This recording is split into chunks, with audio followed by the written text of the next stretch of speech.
A cidade sofreu com o país todo essas questões e amargurou assim, o silêncio constrangido durante todo esse período, né? Por se tratar do centro do poder político, Brasília viveu a ausência de liberdade de forma muito intensa. Durante o período mais crítico da ditadura militar, a capital brasileira se desenvolveu e construiu sua identidade em silêncio. As cidades satélites cresceram em ritmo acelerado, a exemplo das periferias de outras capitais do país. Bem, as cidades satélites, algumas tornaram-se autônomas, né? O caso de Taguatinga, o caso de Sobradinho, mas que tem vínculos ainda com o plano piloto. O plano piloto, querendo ou não, é o polo, né? O polo que irradia, etc, etc. Mas presumo eu que essas cidades vão gradativamente, umas mais rapidamente, outras menos rapidamente, se afastando do plano piloto, tornando-se também polo. Em meados dos anos 70, o milagre econômico deixou de ser um milagre e deu lugar a uma dura realidade, que influenciou profundamente os últimos governos militares, a crise econômica. Junto com ela, a pressão da sociedade civil pela volta das liberdades democráticas obrigou o presidente Geisel a iniciar a transição política. O general João Batista Figueiredo, último presidente militar, concretizou esse processo. No período, foi decretada a lei de anistia e se aprovou a reforma partidária, permitindo a criação de vários partidos políticos. Os governadores, prefeitos e todos os representantes do Congresso voltaram a ser eleitos pelo voto popular. O Brasil, ao longo dos anos 80, passou a respirar o ar da democracia. Eu fiquei fora de Brasília e voltei justamente na época em que se iniciavam os primeiros movimentos de abertura. A votação das diretas foi à noite, por exemplo. E as pessoas se encaminhavam, freiras, padres, estudantes, comerciantes, pessoas de todas as orientações, de todas as idades, crianças, e a esplanada estava coalhada de militares, com cachorros e carros de combate, inclusive.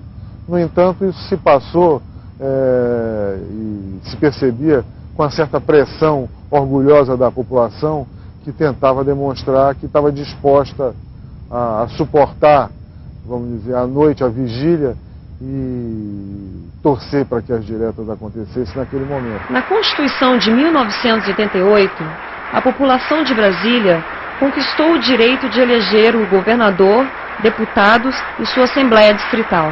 Esse período de abertura, o início da abertura, as diretas já, assim como mais adiante, bem diferente, o impeachment do Collor, foram períodos que mostraram que a cidade tinha espaço e condição de servir de cenário para essas disputas civis, cidadãs, de forma exemplar. Por exemplo, no impeachment, quando a gente percebeu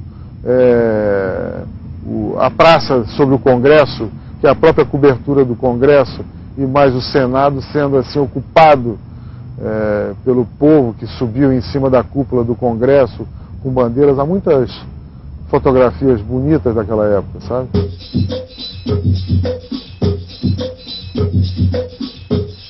Com a campanha das diretas e o movimento pelo impeachment do presidente Fernando Collor, em 1990, Brasília retomou a sua vocação política e democrática. A capital reencontrou sua história.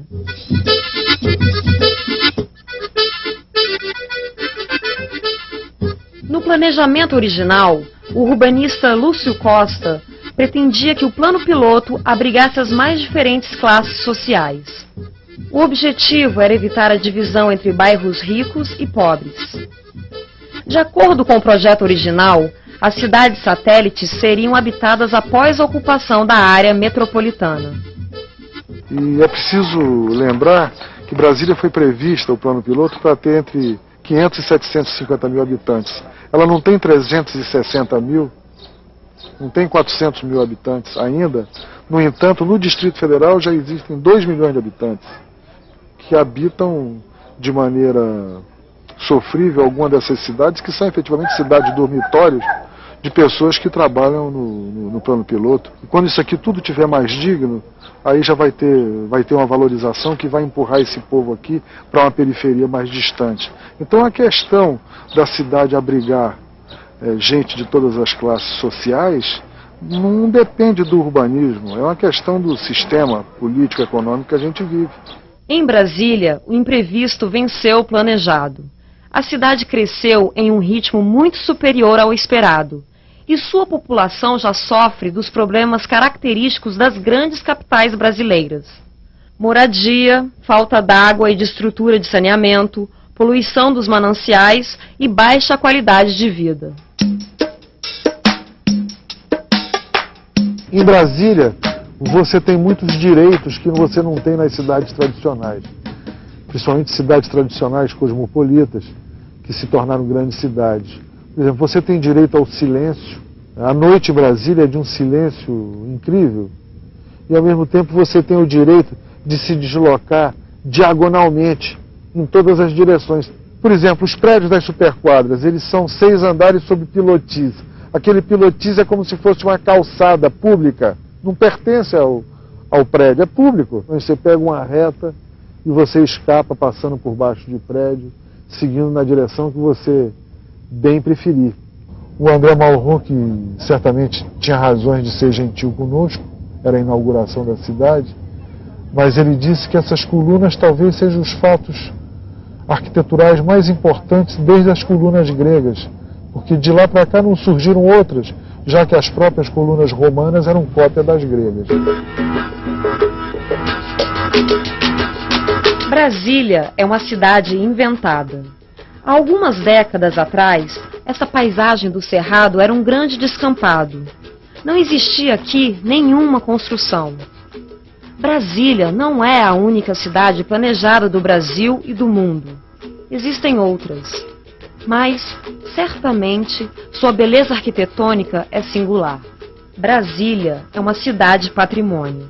Preservá-la não é apenas cuidar do passado, mas refletir sobre seu futuro.